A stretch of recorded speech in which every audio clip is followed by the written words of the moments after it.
কুসুমপুর গ্রামে ধীরে ধীরে নেমে এসেছিল সন্ধ্যার অন্ধকার। আকাশে জমে থাকা ঘন মেঘে ঢেকে গিয়েছিল চারিদিক। দূরে কোথাও মেঘ গর্জে উঠছিল গুরু গুরু শব্দে। মনে হচ্ছে আর একটু পরেই নেমে পড়বে ঝুম বৃষ্টি।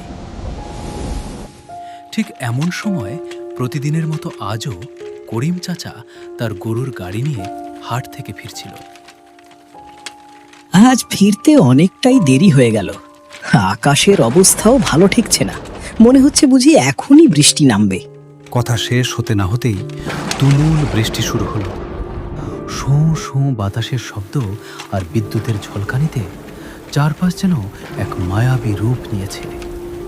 কাদামাখা পথে গরুর গাড়িটা টেনে নিয়ে যেতে গরু দুটিরও বেশ কষ্ট হচ্ছে। রাস্তা একদম ফাঁকা, চারপাশে শুধু অন্ধকার আর বৃষ্টির শব্দ। কিছু দূর গিয়ে করিম চাচা দেখল রাস্তার ধারে একটা বটগাছের নিচে একটা লোক দাঁড়িয়ে আছে। তার মুখটা চাদরের আড়ালে ঢাকা। করিম চাচা ভাবলেন এই দুর্যোগে হয়তো কোনো পথিক আটকে পড়েছে। দয়া পরবশ হয়ে তিনি গাড়ি থামালেন। এই ঝড় বৃষ্টিতে বুঝি পথে আটকা পড়েছেন? তা কোথায় যাবেন বাবু? লোকটি নিচু স্বরে শুধু বলল, কুসুমপুর কবরস্থান। ঠিক আছে, তাড়াতাড়ি গাড়িতে উঠে আসেন। আমিও ওই দিকেই যাচ্ছিলাম। আপনাকে নামিয়ে দিয়েই বাড়ি ফিরব।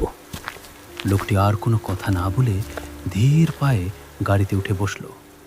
করিম চাচা কিছুটা অবাক হলেন। গাড়ি চলতে শুরু করলো। করিম চাচা একঘেয়েমি কাটাতে কথা বলতে লাগলেন। একটা কথা বলবো বাবু, এই রাত বিরেতে তার উপর এমন ঝমঝমে বৃষ্টি, এখন কবরস্থানে গিয়ে কি কাজ আপনার? লোকটি কোনো উত্তর দিল না। কিছু দূর যাওয়ার পর ঝোপঝাড়ের আড়ালে গ্রামের পুরনো কবরস্থানটা দেখা গেল।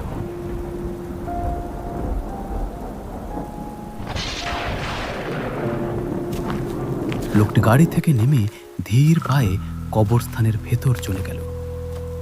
করিম চাচার মনে খটকা লাগল। এইরকম ঝড় বৃষ্টির রাতে লোকটা কবরস্থানের ভেতরে কেন ঢুকলো? কেমন যেন একটু অদ্ভুত লাগছে। আমি বরং একবার গিয়ে দেখে আসি। কৌতূহল দমন করতে না পেরে তিনি নেমে পড়লেন আর কবরস্থানের ভিতরে চলে গেল। কবরস্থানের ভেতরটা ঘুটঘুটে অন্ধকার। মাঝে মাঝে বিদ্যুতের আলোয় কবরগুলো এক মুহূর্তের জন্য ভেসে উঠছে। চারপাশ নিস্তব্ধ, শুধু ঝিঝি পোকার ডাক আর বৃষ্টির শব্দ। লোকটা এদিকেই এলো, কিন্তু কোথাও তো দেখতে পাচ্ছি না। চাচার মনে হলো তার ঠিক পেছন দিয়ে একটা কালো ছায়া সরে গেল। তিনি ঝট করে পেছনে ফিরলেন। কেউ নেই। গায়ের লোম খাড়া হয়ে উঠল তার। তিনি ভাবলেন তার মনের ভুল, কিন্তু তখনই একটা অদ্ভুত শব্দ শুনতে পেলেন। মনে হচ্ছে কেউ একজন খুব জোরে জোরে মাটি খুঁড়ছে। শব্দটা লক্ষ্য করে এগোতেই তিনি যা দেখলেন তাতে তার রক্ত হিম হয়ে গেল।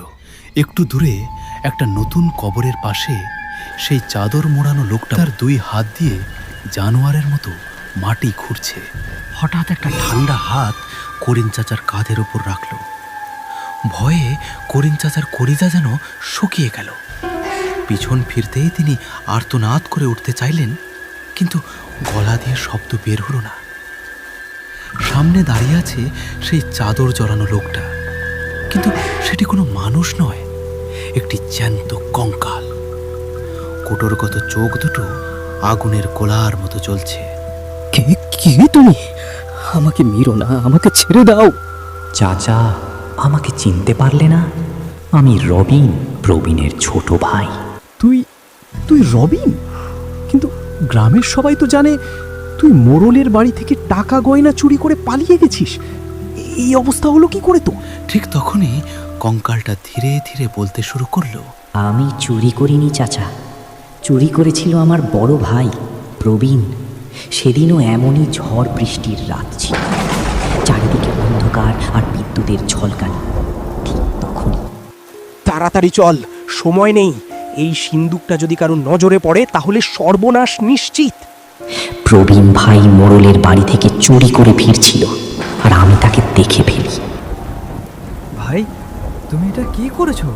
তুমি তুমি চুরি করেছো? চুরি মহাপাপ। আমি বেঁচে থাকতে তোমাকে এটা করতে দেব না। পাপ পুণ্য এসব দিয়ে পেট ভরে না। এবার আমরা অনেক বড় লোক হব, অনেক বড় লোক। তাই যা দেখেছিস ভুলে যা, আর আমার রাস্তা ছেড়ে দে। না ভাই, আমি তোমার পাপের ভাগী হতে পারবো না। আমি এখনই গিয়ে মোড়ল মশাইকে সব বলে দেব।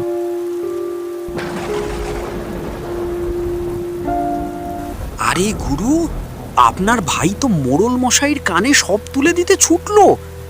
এবার আমাদের দফা রফা হতে আর বাকি নেই। সে মোড়লের নাগালে পৌঁছালে তবে তো মুখ খুলবে।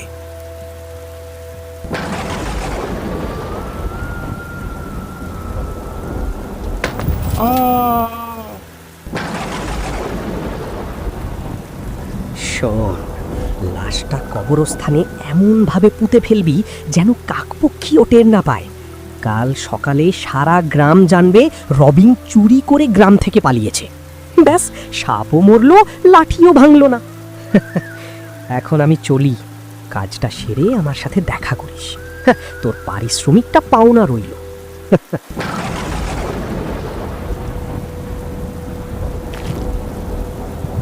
তারপর প্রবীণ ভাইয়ের কথা মতো লোকটা আমাকে কবরস্থানে নিয়ে গিয়ে দাফন করল। সব কিছু সেদিনই শেষ হয়ে যাওয়ার কথা ছিল, কিন্তু সেদিনের পর থেকে আজও আমার আত্মা মুক্তি পায়নি। অন্ধকারের গভীরে কোথাও যেন আটকে আছি আমি। রবিনের কথা শুনে করিম চাচার দু চোখ জলে ভরে গেল। কাঁপা গলায় তিনি বললেন, তোর সাথে যে অন্যায়টা হয়েছে বাবা, তা কোনোভাবেই মেনে নেওয়া যায় না। এই অন্যায়ের বিচার আর দেরি নয়, কালই হবে। আমি কথা দিচ্ছি, সত্যিটা আমি সবার সামনে তুলে ধরব। প্রবীণের এই পাপ আর এক মুহূর্তও চাপা থাকবে না। সে তার প্রাপ্য শাস্তি নিশ্চয়ই পাবে। ধন্যবাদ চাচা, এবার আমার আত্মা মুক্তি পাবে। পরদিন সকালে করিম চাচা গ্রামের মোড়ল মশাইয়ের কাছে গিয়ে পুরো ঘটনাটা খুলে বললেন। একথা শুনে মোড়ল মশাই প্রবীণকে ধরে নিয়ে আসে, আর গ্রামের সবার সামনে তাকে কঠোর শাস্তি দেন, যাতে ভবিষ্যতে আর কেউ এমন পাপ করার সাহস না পায়। রবিনের আত্মা অবশেষে চিরকালের মতো মুক্তি পেল।